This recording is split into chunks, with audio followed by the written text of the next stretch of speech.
What's going on, everybody? Welcome to the Call to Act podcast. I'm your host, Donovan Jones. I'm joined today with a very special friend of mine. His name is Joey Bielski. We're kind of laughing right now because behind the scenes, I asked him, how should I start the show? I've talked about it on episodes before. I just go into that. What's going on, everybody? And so I asked him how I should start it. So he tried to give me some pointers, but just went back to what I knew. How you doing today, Joey? I'm good. I'm ready for the weekend. I'm ready to relax now and have some good conversation with a good friend. Yeah, absolutely. Absolutely. I'm excited for today. I've been trying to get you on for a while, but you're trying to run from me.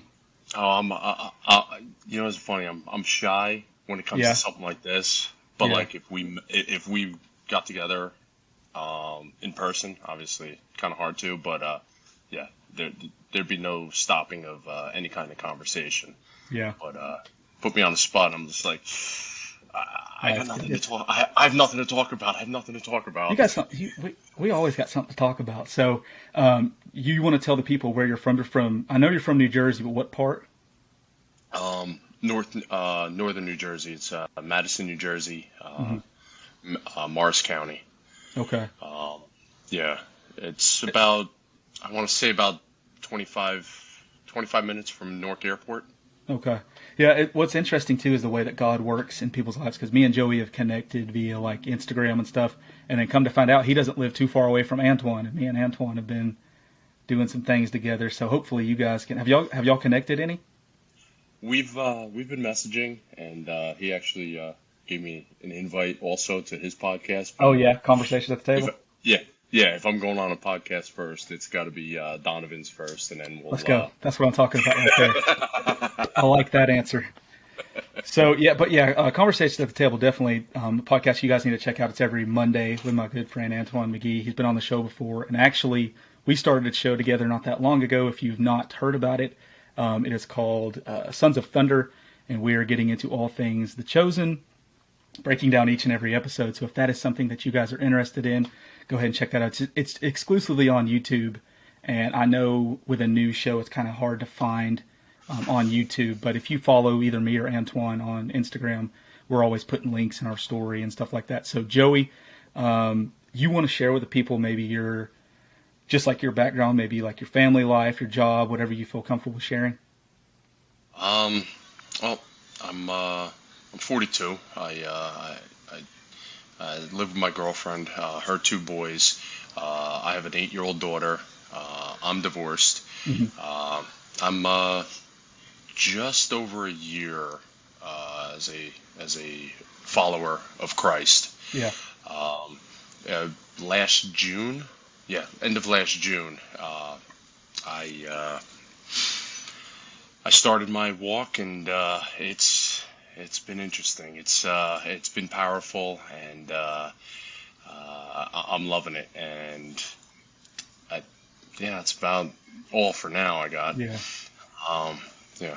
Yeah, yeah. One thing we're going to get into today, one reason I had Joey on is because he just got back from a missions trip not too long ago, and we're going to get into all that in a minute. And that's one thing that speaks to you too, and just in the little time that I've known you, and I've messaged you before that you're just an encouragement in my life. And that's the thing about it. You see some people that have been Christians, 15, 20 years.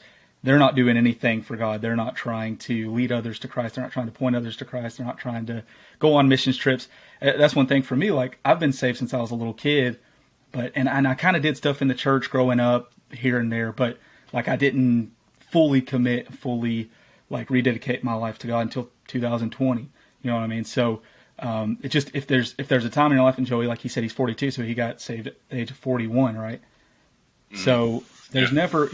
you're never too early or you're never too late to be used for Christ, as long as you're submitting to Him. But we're going to get into the missions trip in a second. But before we do that, we got the big three. So Joey, you've seen and heard the show before, so you know about the Yep. big three. I So just don't know which questions are popping up though. hopefully a different one. I'm trying to ask different ones every time. So okay, so if you had this one comes from my wife. So, Okay. if you had to go a week without showering or a week without brushing your teeth, which one would it be? Ooh, I gotta go. I'll go a week without showering, brushing my teeth. I Yeah, that's just tough. you sit Yeah, yeah. You sit there and like you feel you Fur. feel your teeth. You're just like you feel like grit, and it's just like okay, I need a brush. Like Yeah. Yeah, yeah, that would be a long week. I know, especially for me, and I know sometimes you do stuff. You work for you like the city, right? So I'm sure yeah. that Public there's Works, yeah, Public Works Township. Yeah. yeah. So I'm sure there's a lot of days where you come home and first thing you're doing, well, probably every day, like me. As soon as I get home, I'm going straight to the shower. You know, Well, yeah. No, I definitely come home ripe. But luckily during the summer we got the town pool, so I'll come in, I'll jump in, throw my bathing suit on, and go right over to the pool. So there you go.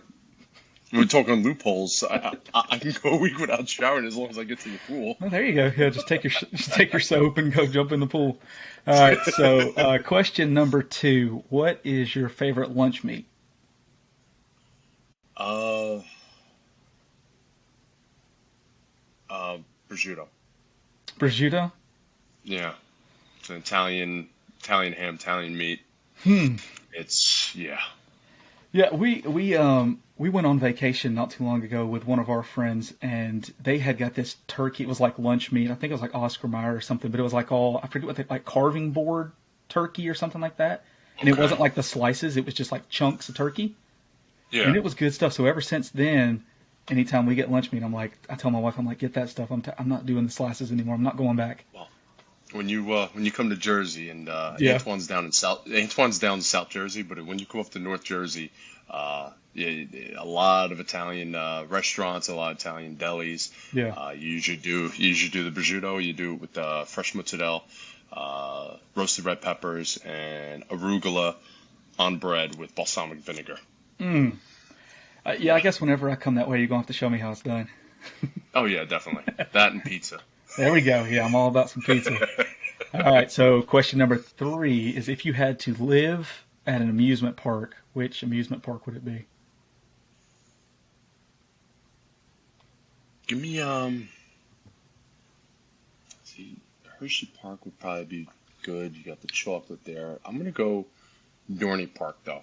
Where is that? Where is that? I don't. I'm not familiar. It's in Pennsylvania. I'm not sure of the town. It's Dorney Park and Wild Water Kingdom. It's actually you pay one price and you get two different parks. You Oh, get nice. a water park and sort of like Great Adventure has also down Six Flags down in South Jersey also. Yeah. But I like yeah Dorney Park, Wild Water Kingdom. Um, that's where it's at, and then you get the good deal and you stay there for the night and you go back the next day for free. Yeah, that's where it's at right there. We usually go. We're big amusement. I mean, I got a tattoo. Me and my wife, we went to Orlando for our honeymoon, and Yeah. so it was actually. So we got married when I was 22, and I had never been on like a real roller coaster before. And like I've been to amusement parks and stuff, but I'd never been to a real one. And so the first one that I ever rode was with her on our honeymoon, and so we got matching tattoos. My wife's got the same one in the same spot, just to like remember that because it was fireworks and stuff going off, you know. And so like, it Oh, was that's like our awesome. honeymoon, so it was just like the perfect mushy moment, you know what I mean? So but it was a I really good time. here I'll give you one. I'm not going on roller coasters with loops. Man, I that's could that's do the best. regular. I could do roller coasters with speed, but loops, forget about it. Have you been to Universal in Florida? No, no. Yeah, that first one is the first roller coaster I've ever been on, right? So it doesn't stop. It's just continual, and you got to catch up to it on the little moving walkway, and you sit, and as soon as you strap in, you're like this, and you just go straight up, and so it's like this is my first roller coaster that I'm gonna ride. I'm gonna ride this bad boy, and you know, so I almost had a heart attack, but it was fun. So after that, I caught the bug, I caught the fever, so I'm like, let's go on, let's go ride the Hulk, let's go ride, Mummy, whatever. So yeah, it was Go bigger, go big or go home. yeah, literally. Yeah, I thought for a second I was gonna have to look in them what are they called, the little shops, see if they had a change of underwear for me after that. But it was a good No, time. me, I just need to bring one of those airline the little bags that they give you behind the seat. The wag bags. Yeah, yeah, the little bags. That's Yeah, that'd be me for the with the loops. yeah. There you go. There you go. So that's the big three. So Joey, you just got back from. I guess it's been a couple weeks now since you got back from the Dominican Republic, right? So Yeah, what yeah. what inspired you just to go on a missions trip, first of all, before we kind of get into your trip? Like I said, all right, I can give you more of a full story. This all started back, not the mission, not the church, but Christ coming to me and saying, it's time for us to link up. It's time for you to follow me. During the pandemic, everybody's doing everything virtual. Right. I forget, she was 6 or 7 at the time. I think she was 7. My 7-year-old daughter came to me and goes, Daddy, when I'm with you on Sundays, can I do my kids' virtual Zoom through the church when I'm with you? Oh, wow. And I'm like, because her mother is raising her to follow Christ also, which is awesome. Which is great. And I looked at her and I go, yeah, sure, why not? But then as she walked away, I looked up and I go, I got you. If my 7-year-old daughter can have a relationship with Christ, what's my excuse? Right, yeah. And so that's when I started, and I started doing church shopping and checking different places, and it wasn't until I found the church that I go to now, Long Hill Chapel in Chatham, New Jersey. I've been there for about a year now, almost a year. The end of this month will be a year. They did the last 2 outdoor services. I was there, and then they went inside, and I haven't looked back since. Yeah. And then they discussed the last year's missions trip, and they said this year that they were going to be helping out, building a home for, I don't want to say troubled boys, but more like a boys' home, rehab. They're looking to get better. They're not kids that are continuing to cause trouble. They're looking to get better, and that's why they want to stay there. Because in the Dominican Republic, if the kids are addicted to alcohol, drugs, gaming, and not video games like us, but arcades, where they're going and stealing money so that they can go to the arcade and play. Wow. But they just need, and not to go too much into, but I was hearing stories from 10, 11-year-old boys that were saying that they were addicted to gaming. And so I heard that, and that's the one part with me, tugs on my heart, is the youth. Yeah. With all the evil that's going on out there and everything else, you can come after me, Donovan. I know you're. It's like the clothing brand, Lions Not Sheep. We're lions for our kids, but we're sheep for Jesus. We follow Jesus, but don't mess with our kids. Like that's when I heard that, I'm like, I looked at Jen, my girlfriend. I was like, I think I might be going to this, and she goes, "What?" I go, I don't know. It's helping kids out, and it just went on. And as I get closer, the pastor, Andy, who's become a good friend of mine, the one day he's like, "Okay, Joe, so you're all registered for the mission trip," and I'm like, "I guess I'm doing this." But it was just, I knew I wanted to go, and if I overthought it, I probably would have backed out. So it just getting the push to it, that's what got me there. But it was the most amazing time of my life. Yeah. So who was the group? I forget, you told me before. Who was the group that you went with? It's through our church. Okay. It was Long Hill Chapel. We went down. It's Mission 2535. It's Mission 2535. They go from Matthew 2535. Mm-hmm. If you give me a second, I can definitely pull that up if it's all right. Yeah, man. Yeah, Matthew 25. I was hungry and you gave me food. I was thirsty. You gave me drink. Yep.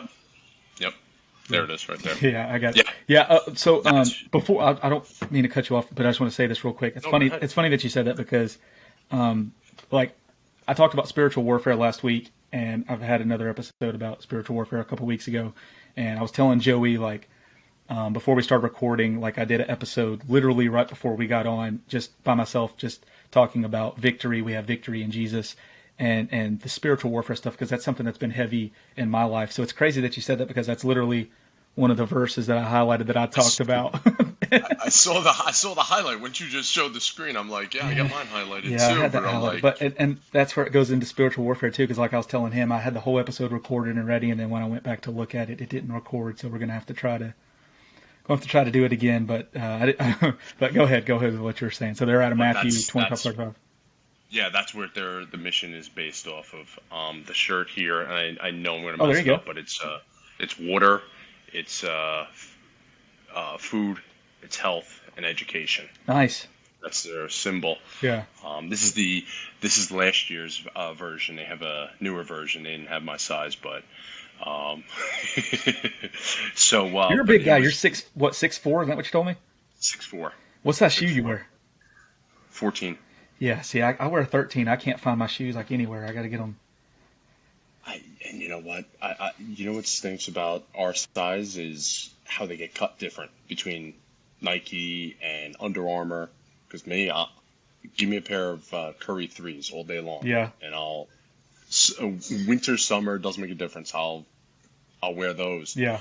But then I got one pair of Jordan ones, Yeah. and I love them. Yeah. I wear them to get dressed up. They're like my dress shoe. Right. Yeah. But I'm not walking town in those sneakers. Like, Yeah. They'll mess your feet up.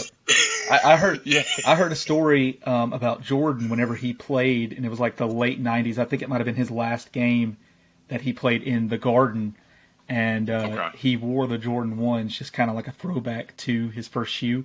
And they said his feet were like bleeding at the end of the night, just because they, you know, you go, over the years how improvements they made on his shoe, and then he tries to go back to what he originally did, and it messed his feet up. But I think he still had like 55 that night, so that's typical for him. yeah, of course. Yeah. They're like one step above the Chuck Taylors. Yeah. Yeah. Yeah. Yeah, they're not comfortable. They're cool, but yeah, you don't want to go Yeah. walking around. You don't want to go walking around town with them. But No. no. Like I said, I put a suit on and I threw those on and they look good, Yeah. but they're as good as dress shoes. Yeah. Yeah, it's good I if you're don't going to know go how sit you- somewhere. Yeah, Yeah. you're not balling in them. No, not anytime soon. So about the trip, so you decided that you were going to go, your pastor signed you up, and you all were on your way. Yeah, and God worked amazingly. Yeah. It yeah they give you the price, and then what this church does, they do a fundraiser, Yeah.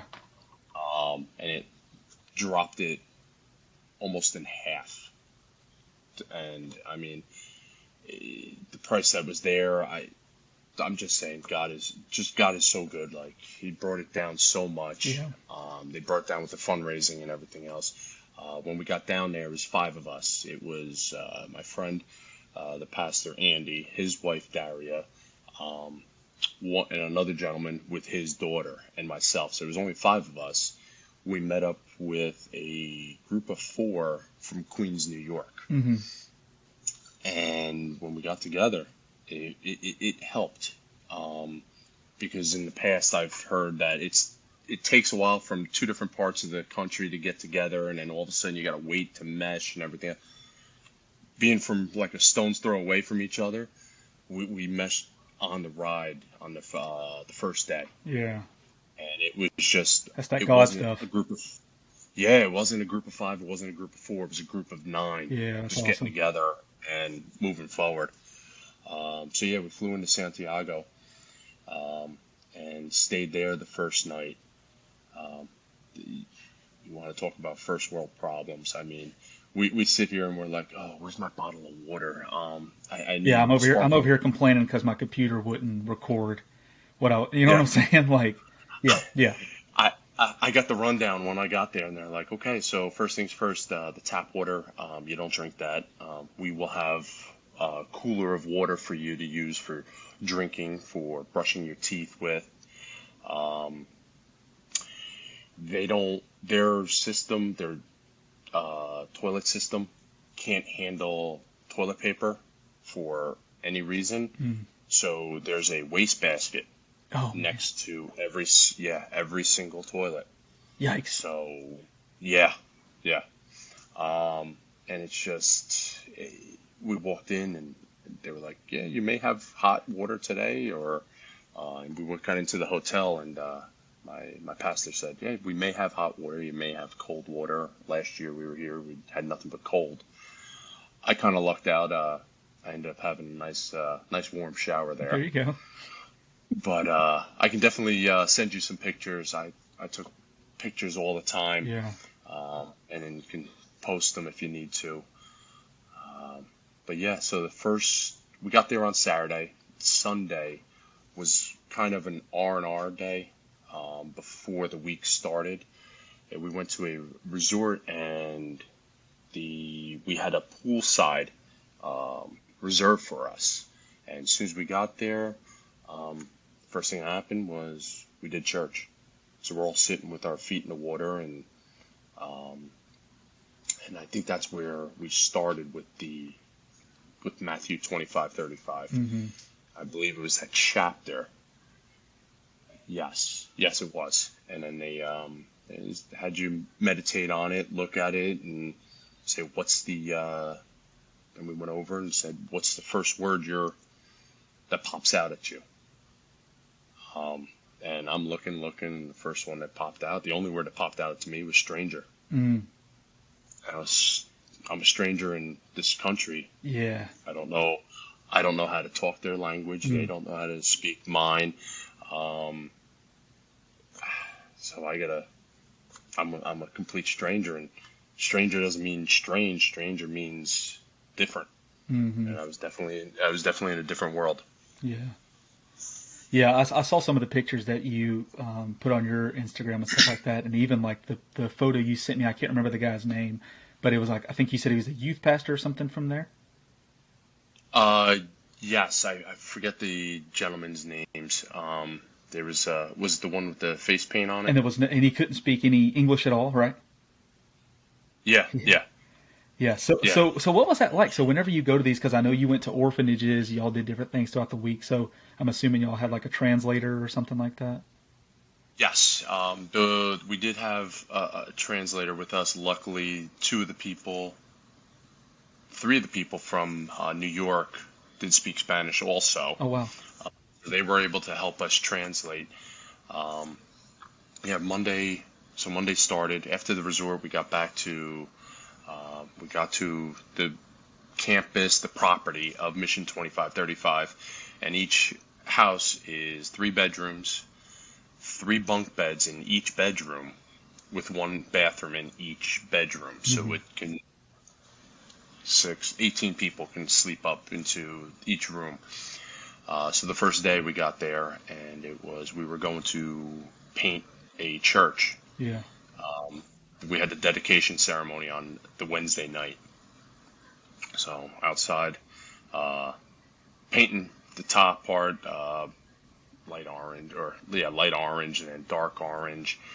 And we came back for lunch, and this is where God's good, and God goes, no, my goal was to go down there for manual labor. Hmm. And, if God says you're doing something else, you're going to do something else. So we sat there, and they were looking for people to go to VBS. Yeah. And there was 3 people. They needed 4. And they were like, we need one more volunteer. We need one more volunteer. So who puts his hand up? I'm like, okay, I'll go. That first day of VBS that set the tone. Hmm. And so I'm sitting there, and I didn't really get involved. I was more like behind the scenes helping out. Yeah. There were 2 girls that were doing the lesson. We had the one youth pastor that was there. They also had another pastor there that was able to translate. So while they were giving the message or the lesson that they were learning, he was able to translate it to the kids. They came and gave out these little things called tumble drums, like Blue Cylinder, and you knock it over, and what it does, you push it, and you want it to stand back up. Yeah. Takes a while. Yeah. So the rain started, so nobody was leaving. We sat down after VBS was done. I sat down. One kid was playing, so I sat down with him, and he's pushing it to me. I'm pushing it back to him. Then I look, and another kid shows up. About 10 minutes, and the rain is calming down. About 10, 15 minutes later, there's like a group of 10, 15 kids surrounded around me. And they're all playing with this little plastic toy. To us, it's a fidget toy, but just the connection, like they were all smiling, all happy and everything else. And I'm like, this is why I'm here. Yeah. I'm here for the kids. So yeah, that was the end of the first day, and the rest of the week, the afternoon, it was either manual labor or go back to VBS. And I kept going back to VBS, and I think it was either Wednesday or Thursday.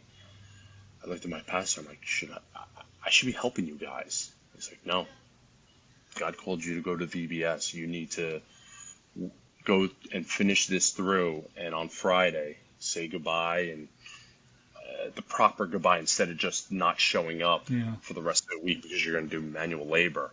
It's going to mean so much to these kids. We were very busy during the week. Yeah. There was something in the morning, lunchtime, then something in the afternoon. Monday, I'm going to completely forget the schedule, but Monday we did the painting of the church. Monday afternoon was VBS. Tuesday was, I'm already messing it up. I know we ended up going to the boys' home. Mm-hmm. How was that? Believe that. Wow. Like I said, we went there, and these boys were all there because they want to get better. Yeah. It's not because they got locked up and they got forced there.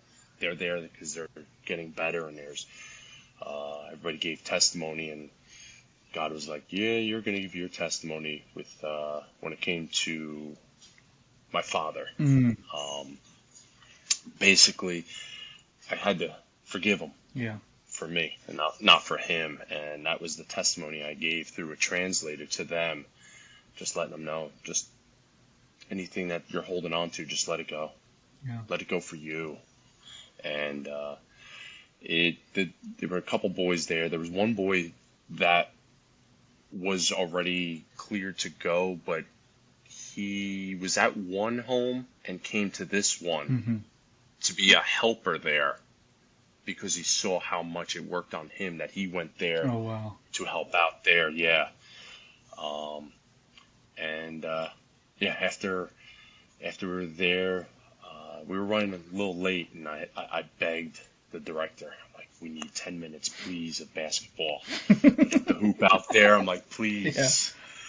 Yeah. And because I just feel like with boys, with men, we don't need to talk. Like, if you get a basketball, if we compete and do a sport, we're going to bond right there just because we're playing the same sport, like it be baseball, football, whatever. And basketball, I had the shortest kid come up to me and point and go, you, me, you, me. Yeah, he's taking you on. So we're playing. Yeah, no, he won me on his team. So it was like, okay. It was a 4-on-4 on the side street. Yeah. And, it was great. It was great because you could see they had nothing to worry. They had nothing to care about. They weren't, not to care about, but they were carefree at that point. They were just focusing playing. on the issues or anything. They were just worried about playing the game. Exactly. We went to an orphanage, and that, it's sad down there. Yeah. And I ended up, and once again, words are not going to describe how good and how fulfilling and how overflowed my cup is. Somebody just got to go. I went to the orphanage, and there's a toddler to teenagers and just spending time with them and just interacting with them. And I brought the tumble drum that I had in my pocket. I brought it there, and same thing. Within 10 minutes, had a group of people, and it was actually, I believe it was if I'm not mistaken, it was a Catholic-run orphanage. So we actually had one of the sisters sit down and actually play with us. Wow. And the only thing I knew was the 4 kids' names. And so I would always, like, the one girl was Christina. So I'd go, Christina! And they would always giggle and everything. But they would take and we, like I said, that little plastic toy. Yeah, that's the thing about it. Like, when you're getting down there on that level, like playing basketball with those boys or playing with them with that little toy, you can have much more of an impact, and they'll be more apt to listen to what you have to say than if you just go in there and you're, okay, everybody sit down, we're going to tell you a story, we're going to preach at you for, 25, 30 minutes. But the more impact, and I've seen some of the photos with the kids gathered around you and stuff, and just the way that they were drawn to you, just getting down there on the level, playing with them, just showing them some attention that I'm sure that they're longing for, especially like in the orphanages and stuff like that, stuff that they're missing out on. And that's one thing I want to commend you about. And I've talked to you about that before, just like how I felt like the Lord has blessed you with like that leadership skill, that leadership ability. And that's just full display right there, going in there and then just getting the kids to come to you. Because I feel like at that place where you're able to play with them and have a good time, you can then work that into, sharing the gospel rather than just going in there right away and trying to. And you're down there and you're doing the work of Jesus. And I mean, let's bring it back to your other show, The Chosen. I mean, as you said, I was down on their level and playing with them. If Jesus came down and talked down to everybody without connecting, would he still have all those followers? No, I just feel in my soul, in my gut, that The Chosen, way they do that, him with the kids, where he's blowing raspberries. They're at the wedding, and he's like, "Oh, I want to see Andrew dance because he apparently looks like a donkey with that has 4 left feet." Yeah, and then Peter says, "Can you fix his dancing?" He says, "Some things even I can't do." Yes, I love it. And I was my 3rd time through the series, and I finally heard that line, and I just started cracking up laughing with that. But I feel like that was the same thing down there. Is you connect with them on their level, and now, yes, they're going to be drawn to you. And that's the thing, too. There's probably, I'm sure, a group of Americans coming in there. They probably have you guys on such a high pedestal. And, you could, I'm sure some people go in there with, like, the wrong attitude, even though they're there to serve. You could go into that with the wrong attitude where you're, like, looking down on these people. But you showed them, you're like, we're all the same. Like, we're all equal. I'm going to get down here on your level. I'm going to play with your toy. We're going to go out here. We're going to play basketball. And that is what being the hands and feet of Jesus is like you said, if you look at The Chosen, all the miracles he performed or all the healings that he's done, he's not standing over looking down at somebody. He's getting down to, eye level with that person. And he's able to relate to that person and just have that drawing personality where people wanted to be around him, and they just flocked to him. So yeah, that's absolutely, I think, the way to win people is, through love and through that showing that Jesus was a loving person. He wasn't this overlord over you. You know what I mean? No. Yeah. No, not at all. No, that's good. Wednesday night we went to the dedication of the church. Yeah. I'm not sure. I know our church, we do, as my father describes it, there's worship songs and there's praise songs. Our church has been doing a lot of worship, and they're starting to do more praise, more upbeat songs. Yeah. But this church, I was there for, was it 2.5 hours at this church dedication. They celebrate Jesus on another level. This guy comes out.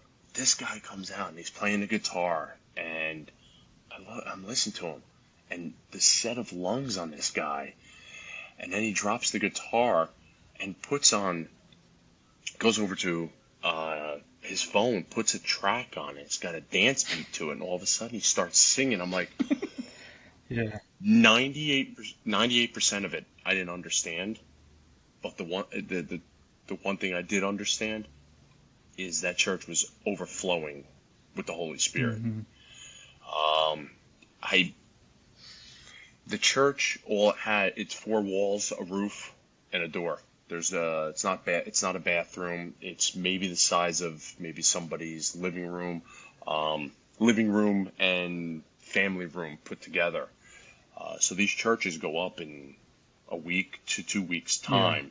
They don't have to worry about the permits and everything else. And some of these churches, I know the one we went to VBS, they're run on car batteries. Wow. So you walk in the door, and off to the right on a shelf, 4 car batteries, and you see them connected. Wow. The fans are going, the lights are on.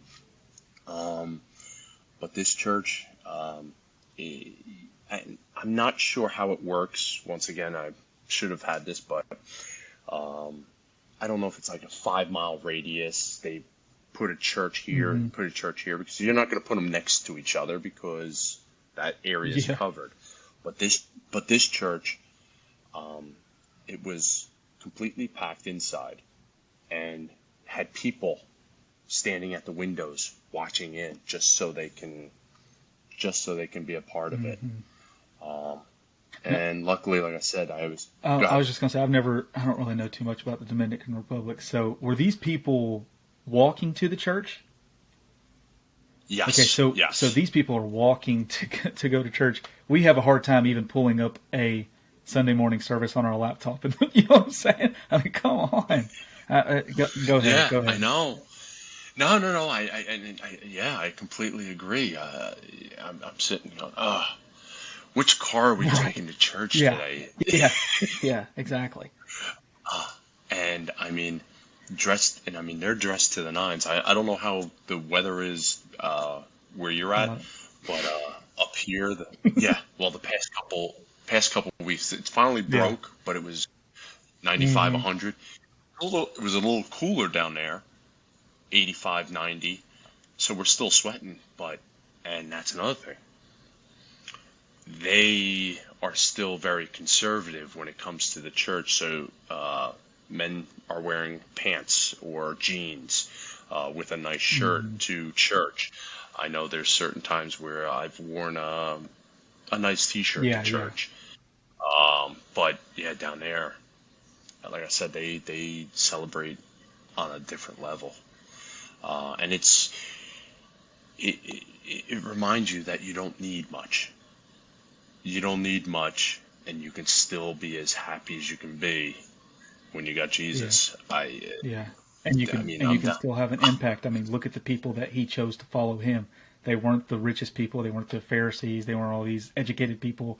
He chose fishermen. Yeah. You know, obviously a tax collector. Yep. He had some money, but he had to give up a lot to follow Jesus. But it's just, and me and Antoine were talking about that the other day. That line, I can't remember the specific line, but it's where Jesus says to Nicodemus, "You're going to have to give up a lot, but what I have for you is more fulfilling than the things of this world." You know what I mean? So that just speaks to that. Those people, how they're, like you said, they don't have everything. They don't have all the luxuries that we have, but their faith is on fire, and you could feel that Holy Spirit in that church with them. And you can even speak the language. You know, you're not even understanding the stuff that they're saying, but you can feel that when the Holy Spirit is in something and when God is there, there's no mistaking. There's no mistaking it. It don't matter what language you're speaking. Yeah, exactly. I mean, I'm sitting there, and once again, first world problems. I'm sitting down there, and I'm like, on certain days, I'm like, I have no service, or I ran out of my high speed data. Oh, what do I have to do now? And we walk and we go to that church, and I mean, things in basically perspective. Next year. Yeah, big time. So next year when you join us and you come down. Yeah. Well, I'm praying. I'm declaring it now. About it. I mean, I'd love to. I've never been on a missions trip before. That's something that I need to do for sure. Uh, yeah, they have a lot. This mission has a lot going on, and they definitely touch a lot of people and connect with a lot of people down there. Um, and it's just, yeah, from what I've understood is when you go on to other missions, I'm not sure how it is. Like you have one or two goals where with this, you got something in the morning, something in the afternoon, something in the morning, something in the afternoon. I mean, we went to the garbage dump on Thursday, Hmm. and that was the video of the guys playing the music Yeah. on the flatbed of the Yeah. Oh, truck. yeah, yeah, yeah. Yeah, we go out to the garbage dump, and um, people are getting ready for the smell and everything else. I'm like, no, no, no, I wanna take it in. I mean, I'm going to where they Yeah. are, and they are the way it was explained to me is they collect all the plastic, so they take one of the paint roller, the metal bars, straighten it out, and use that to cut open all the bags, and they take all the plastic Yeah. out. They may or may not have gloves. If they have gloves, it's gardening gloves. They're going through medical waste. They're going through Glass, everything. needles. Yeah. Yeah, for $100 a Oh, week. man. In the Yeah, yeah, and there was still when we showed up and they started playing the music, there were still three or four people, three women and I think one gentleman just started dancing, so happy, and it's we're sitting there and the smell's coming. I mean, the one job I used to do was animal Yeah. control, and I've been into some houses with the smell. I've picked up some uh, roadkill, some dead deer, and I'm used to that. Like I know that smell, and that was very similar to this. But I mean, for these people to put it just once again, they are filled with the Holy Spirit, and they have so little, but they have so Yeah, they much. have so little, but that they're not bogged down by all the distractions that we're bogged down by.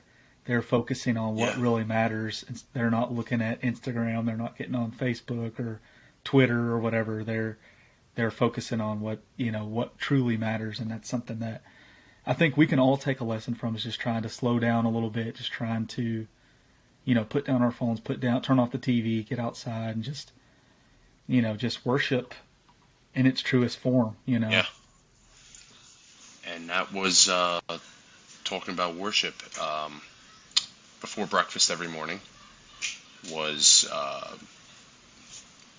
getting into the Word. He did, I believe it was First Peter. Yeah, First Peter, I believe, has five yeah, chapters. Or yeah. It's like four or yeah. five. Yeah, So yeah, so each day, Monday through Friday, we read a different one, meditated on the Word. Um, Monday night, and Thursday night were devotion nights. So everybody's done, dinner, we meet back, devotion for about an hour. I ended up playing the worship songs for both nights.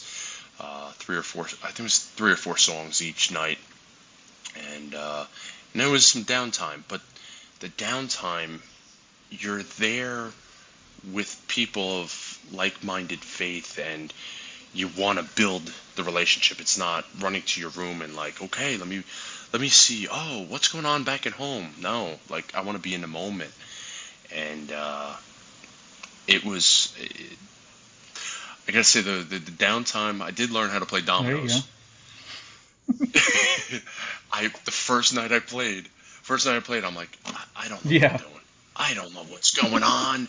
I mean, I know what to do, but Andy's telling me just count the tiles. yeah. There's seven. I'm like, Andy, I don't know what you're talking about. The next night, it was. You into Star Wars? My wife is. She tried to get me into it, but I'm not. I can't. I can't. I Okay, so it's tried. basically it was like becoming a Jedi, and all of a sudden your eyes open up, and you're like, now I see what you're Yeah, talking about. So the second or third night, I ended up starting to play dominoes with a couple of the Dominican pastors. Let me tell you, that's another level. I don't know if you've ever do you play dominoes at all or no? No. Okay, so it's Real competitive. You line up and you want to get rid of the to the point where I'm putting a domino down. I'm going. They're taking it. Yeah. Like Yeah. on the They're serious table. about their dominoes over there. Oh yeah, they are. Yeah, they are.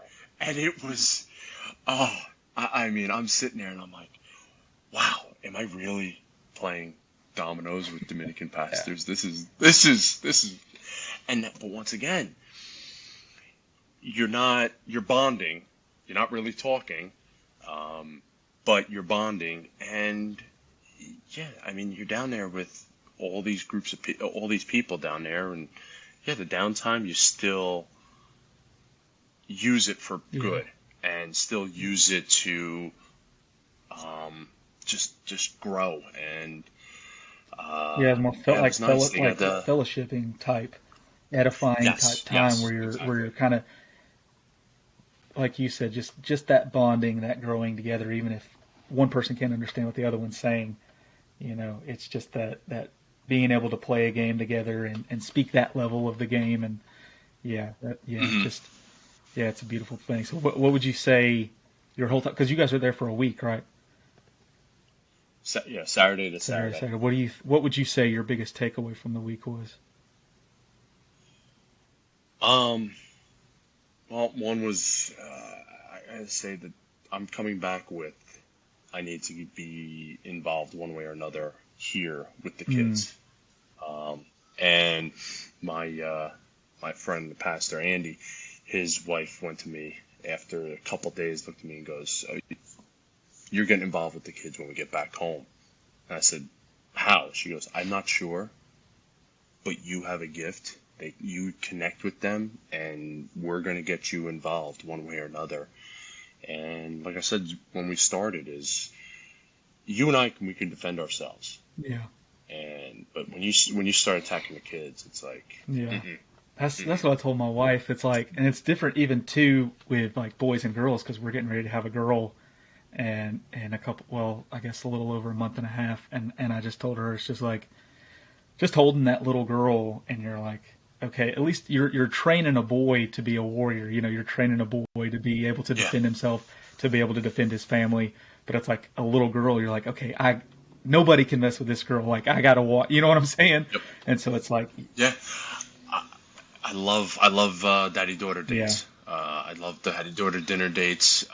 Opening the door for her, just letting her know that, I mean, you and I both, we gotta show our daughters what kind of guy they want to look for when they get older. One that shows them respect. One that I had when I was probably 8 or 9 years old, but that shows you how big of an impact this made on my life. I mean, it's something that I'm going to do whenever my boys understand what I'm trying to tell them. But I played baseball, Little League baseball, with this kid, and his dad was I think he was either in the Army or the Navy or something like that at the time, and I rode with him to our baseball game, and he had a sister that was a couple years older than us. So I was sitting on one end, he was sitting in the middle, and then his sister. So we get to the baseball game, and when I get out, I turn around to him, and I start talking, and I'm walking to the field, and then I turn, he's not there. He had walked around to the other side and opened the door for his sister. And the dad had told him, I guess from whatever age he could understand what he was saying, we always get the door, and the dad would walk around and open the door for his wife. And so whenever my boys get of age, and I've told my daughter, I'm like, you don't ever, if there's a man with you, you don't touch the door.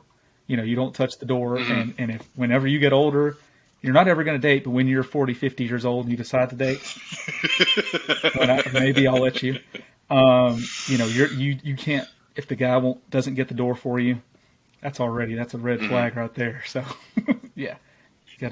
No, I haven't gone that. How old's your oldest daughter? She's 7.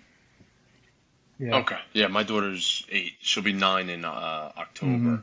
I haven't gone that detailed. Well, she told me that she wasn't ever going to get married, And but So that was the happiest day of your life. well, yeah, she told me that she wasn't going to get married because she was scared of that it would hurt whenever she had a baby. So she said, "I'm not getting married." So at that age, Oh. they got all kinds of little So, ideas in their heads. so you're gonna be working for the rest of your life because you're gonna have your daughter with you. Yeah, we'll figure something So out. We'll, you're we'll clear out a corner in the basement or something whenever she gets. No, I'm just kidding. But yeah, but I appreciate you coming on. Is there anything else you want to share before we head out? um yeah, I got I'm just anybody that is on the fence about going on a missions trip, uh, do it. Yeah, Just go. Um, it's you may like I said, I was second guessing. Should I go? Should I go? Should I go? And I went, and it just I'm going next year. I'm already saying that I'm going again next year. Learning. I'm going to learn a little bit of Spanish, just so I can actually have a little bit of communication. yeah, But anybody that's on the on the fence, I say go. yeah, It's only going to be for positive. yeah, yeah, yeah. And you never And know don't what kind of don't. impact you were going to have in somebody's life. That if you didn't Mm-mm. go, never they could have been reached for Jesus in some way with you being there. I saw, and I'll tell you the one thing. With the first kid I played play with the tumble drum with. Yeah, The next day, the bus that we got on, we pick up kids on the way to the church, and he came in and he started talking to me. yeah, We stopped, and he came, and I looked at the one girl from Queens, and she goes, "He saw you through the windows, and he became very happy oh, seeing you in the window." And then after VBS was over, he sat in the first seat, and patted. It looked at me, pointed at me, and then patted the seat and wanted me sit right next to him. I mean, here I am, some bald-headed, big bearded guy, and this kid's like, "Nope, you're sitting right next to me." yeah, You can depend. I mean, how many lives you can change just by a smile, hmm, just by a simple gesture. yeah. Yeah, that's so good. That's so good. And then just being that hands and feet of Jesus that we are called to be, you never know what kind of impact you're going to have in somebody's life, and it could turn somebody to Christ, and that could be his testimony in 20, 30 years. I met a guy that came here on a missions trip, big bald headed bearded guy, and you never know. You never know how the Lord works. So that's yeah, you definitely want to make sure you have a servant's heart, and I believe you do. So thank you so much for coming on. We're going to have to do it again sometime. I guess we can be expecting Definitely, you thank you. on conversations at the table then sometime soon. Yeah, I guess you're gonna be joining, or am I gonna run solo on You'll that have to one? ask the boss man. I don't. You'll have to ask Antoine. You'll have to ask him, see what he says. Sounds good. Well, I appreciate you coming on, man. Thank you. Yes, sir. You guys have a great week, and Lord willing, we will see you next week.